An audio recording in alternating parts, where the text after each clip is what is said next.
Alright, so after we replaced the upper and lower ball joints on this front end, I noticed that that wheel was still sticking way out. The alignment is still way off.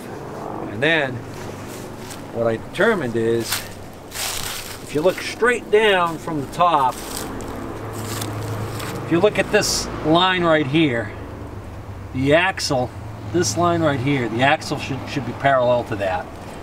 And it's clearly not. So the axle is bent on this side. You can tell because if you look at this side,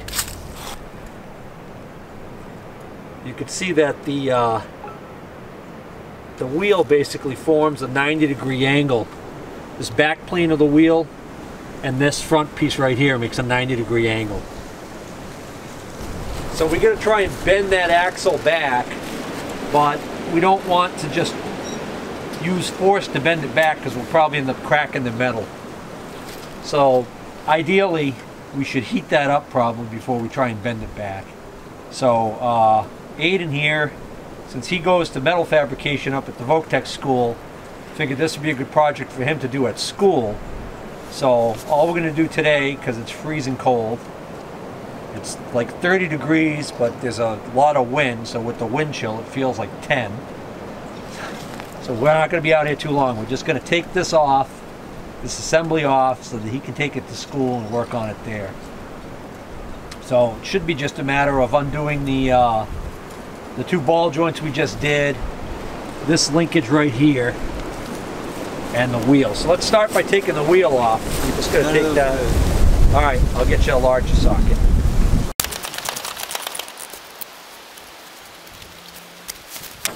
Can you lift it up again, or do you want me to? I want you to.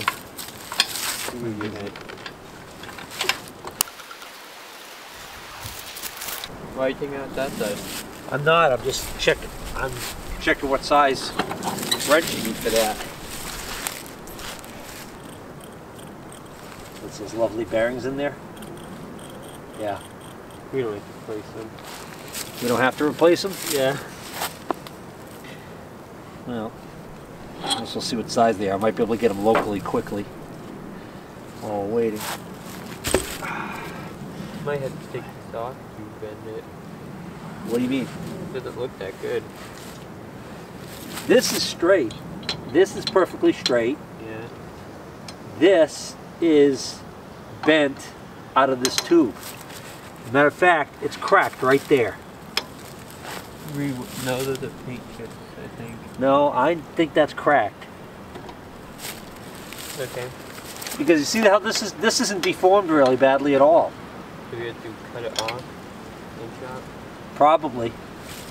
You're probably gonna have to cut that off, grind this flat, and then re-weld it on there. I can do that. Oh, it'll be a challenge for you. All right, take this off. Use one of those sockets and this. Which one do you think it is? Do you think I got the right one? What size do you think it is? Try 14 millimeter. Too small. That's like 15. Nope, 16. 7? Yeah. Wait a minute. That would be tightening. That is? Yeah, because you're upside down. Oh. Yeah, there you go.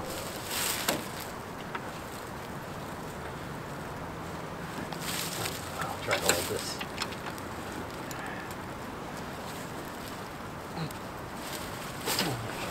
There you go.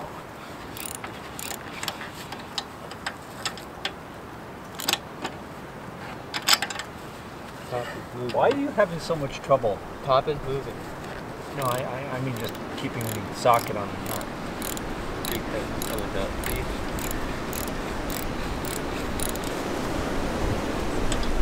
It's a self-locking nut, so it's never going to get really, really loose like you do with your fingers. Until it's like almost completely off. No washer. That's odd. Alright, put that nut back on there for safekeeping, that way it won't get lost. Sometimes when you find wrenches and used wrenches in there, ground on the side, this is the kind of reason why that happens. I would have kept it in there just until we got the bottom one off, just to help support it. Do you see what I'm saying? Yeah, that thing is off. Yeah, well, that's not the only problem. Stupid little rubber thing is like pretty much already toast. If it gets in the way, you know what? Grab me a flathead screwdriver out of that tool bag so I could hold that rubber up out of the way and get this on there. It would be nice if this was still attached to this so this wasn't just flopping over like this. You jumped the gun. Is it on? Almost. Yeah, should be. Try that.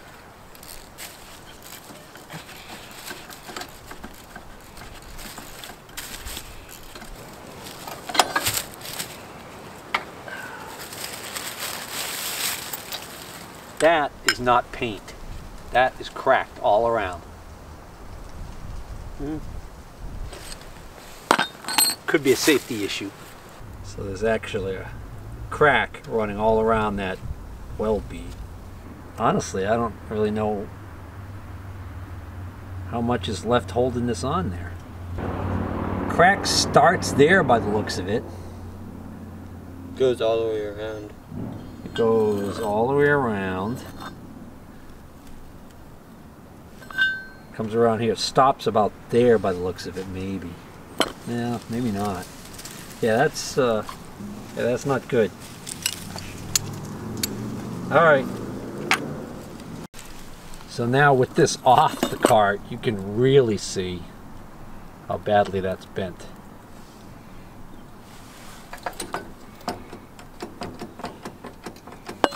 That's this bushing up in the shock. Yeah, I think you need to replace some stuff. You know what? You could... Money hole. Yeah, money pit, exactly. So Aidan's concerned about this extra free play in the shock here, and that's because there's a bushing here that's completely trashed. So maybe we could do something about that, I don't know.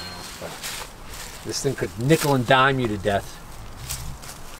Oh, that one. Take this bolt out, because with this wheel and everything off, it's the perfect opportunity to take that out, and we can see what's going on with that. Maybe it's a cheap bushing we can replace while it's all apart. Just like, we'll see if we can get those bearings for that wheel while we get it out.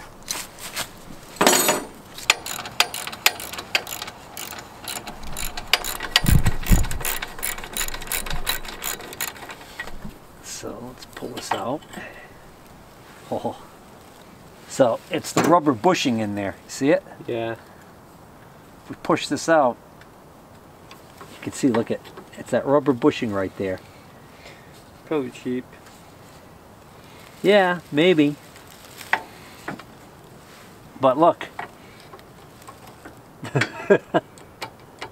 I'm not taking that one out. The bottom one's bad too. Let's take this one out. Hold on, wait a second, stop. That looks like it's gonna be the same. I don't think you need to take it out. We need to take it out to replace it, so might as well do it now. Alright, go ahead. Bring the shock downstairs? Yeah, I'll get some measurements and see if we can't find. It'd be great if we could find an off-the-shelf generic bushing. You know what you could even put is urethane. Replace them with urethane bushings, so that would be an upgrade. And bring this downstairs. Yeah, I guess so. Knock the bearings out of it. See what size they are. So ideally, if money was no object, we'd just buy new shocks for this thing and be done with it. But the thing is, the cheapest Yerf dog shocks, go-kart shocks that I could find online, they were about 20 bucks a piece, which doesn't seem bad at all until you read the reviews and realize that what they're saying about those shocks, they're calling them a mechanical shock. And what they're meaning by that, apparently, is that there's no dampener whatsoever, or the dampener that's in there does absolutely nothing. It's not like a fluid dampener at all, that they're relying on just basically this spring to do the shock absorbing. So better quality shocks for that go-kart are going to run more like 40 or 50 bucks a piece. And the thing is, we're trying to get out of this on the cheap because, you know, Aidan, right now he thinks that this is like a real priority. But the thing is, he's going to be driving real soon, you know, and his attention's going to turn to having a car and being on the open road. So I keep trying to convey to him that don't worry about this thing. This thing's going to be the last thing he's going to be thinking about a year and a half from now, or maybe even less, you know. So the reason why these have so much play is because the bushings and the ends here are out of round. They've basically taken a real beating in this direction back and forth, and it's basically beat this into an oval shape. And the other side's got the same deal really going on. So I happen to think that if I could find some bushings to replace these, that I can squeeze a little bit more life out of these shocks. I was actually quite surprised to find out that I couldn't find any listings anywhere online for companies that had bushings for these go-kart shocks. So like all the major go-kart companies, you know, online places to buy go-kart parts are all like, oh, well, you know, here's a shock. That's it. Here's a cheap shock. Here's an expensive shock. And here's a real expensive shock with air in it. Air shocks on a go-kart. Guess some of these guys are really serious about this stuff. So this is interesting that this bushing is no longer, this bushing no longer has like any elasticity left to it. Appears to have converted itself into some other, it's morphed into some other product formerly known as rubber-ish. I'm trying to get it out so I can take a measurement of this bore.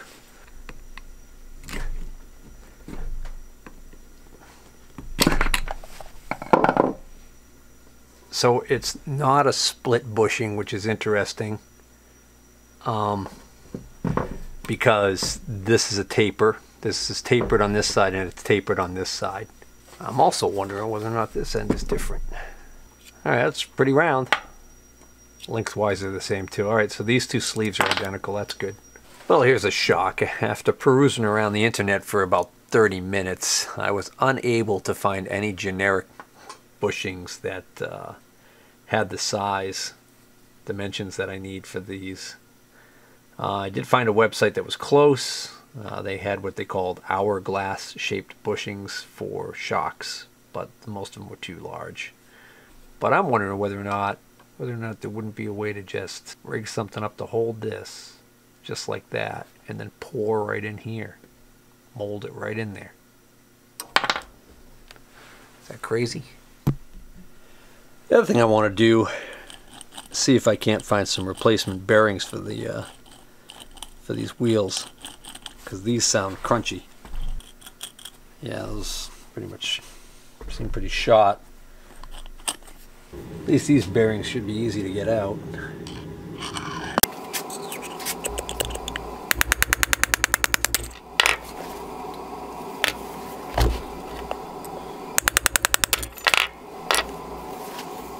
So it's interesting, there is a groove on the side of the bearing and there's a snap ring in the groove. And the only purpose that serves is to give you a flange so that when you're installing these bearings, they can't go down too far in.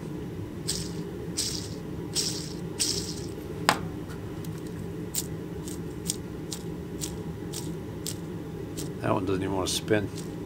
So the bearing number on here is a pretty common bearing number, but of course that groove on the side makes them a little bit different. It's a 99502.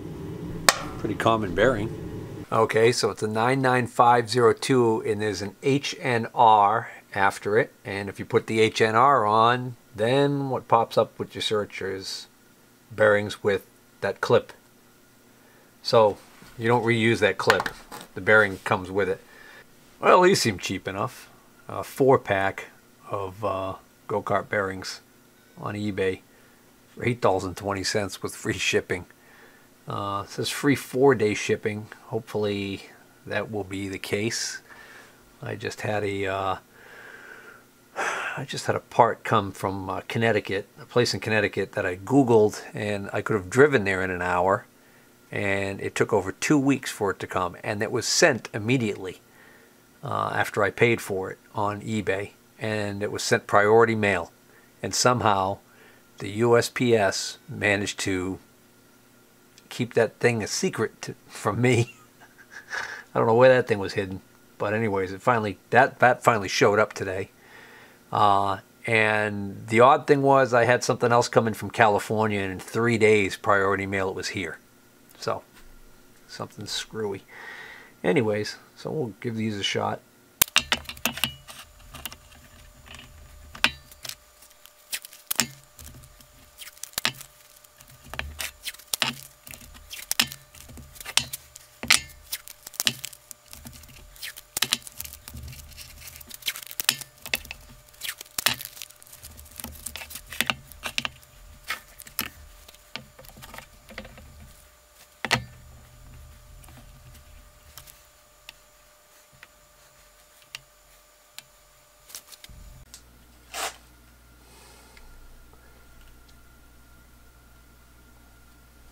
Alright, this experiment was a complete fail. I'm going to call it. Time of death.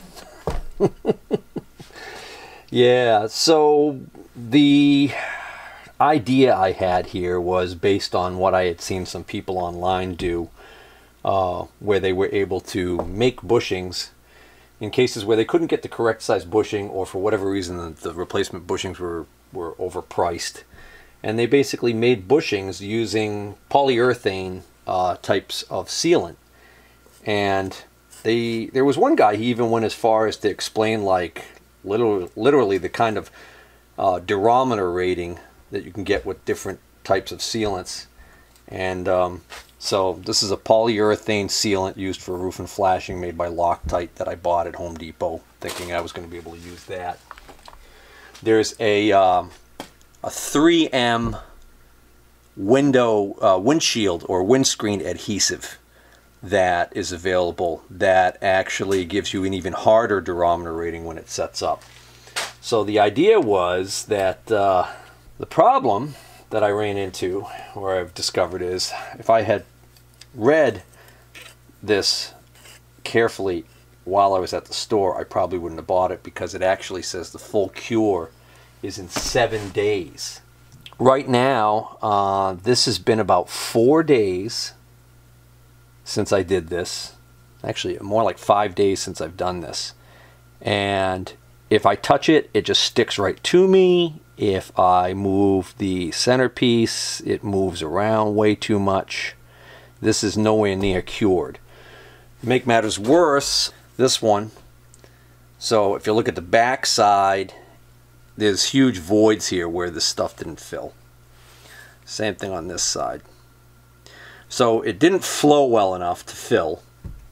So that's an issue. So I would have to come back and like fill in these voids and then wait for that to cure in another 7 days, if that would work. I even tried speeding up the curing time with a heat gun, and that didn't really seem to make a difference. So I'm going to bail on this idea.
What's that old saying? If at first you do not succeed, try again. My first experiment was to try and use that polyurethane roofing and flashing sealant to try and make bushings. That stuff didn't want to cure. It just stayed gooey. It wasn't going to work. So I gave up on that. Left quite a mess, but I'm just going to ignore that. I don't care what it looks like. Can't see it from my house. So I was looking around. I was going to use some Delrin. I thought I had a hunk of it around here. I can't find it anywhere. I found some clear looking plastic, probably like an acrylic material. That seemed too hard. So I then came across this little piece of Schedule 80 PVC that I had. This Schedule, it might be Schedule 40, but it's electrical PVC conduit. And I happen to notice that the OD of this stuff is actually pretty good fit for this. So now, of course, the problem is that what came out of here was had a bevel to it, right? So in other words, this diameter here starts out large. As it gets towards the middle, it comes down to a minimum diameter, and then it opens up again on the other side. Almost like it should have been a two-piece bushing that was in here. I'm going to just ignore that. And it fits in until it gets to that middle part. I'm going to press these in. Yeah, I know. Might be crazy, but I'm going to press these in. Then I've got to get these, which are now covered with I cleaned off as much of this goop as I could. I got to get these to fit in here. This diameter is too large for these. So what I need is something that's going to fill that space between these sleeves and this. And I think what I'm going to do is I'm going to use some epoxy.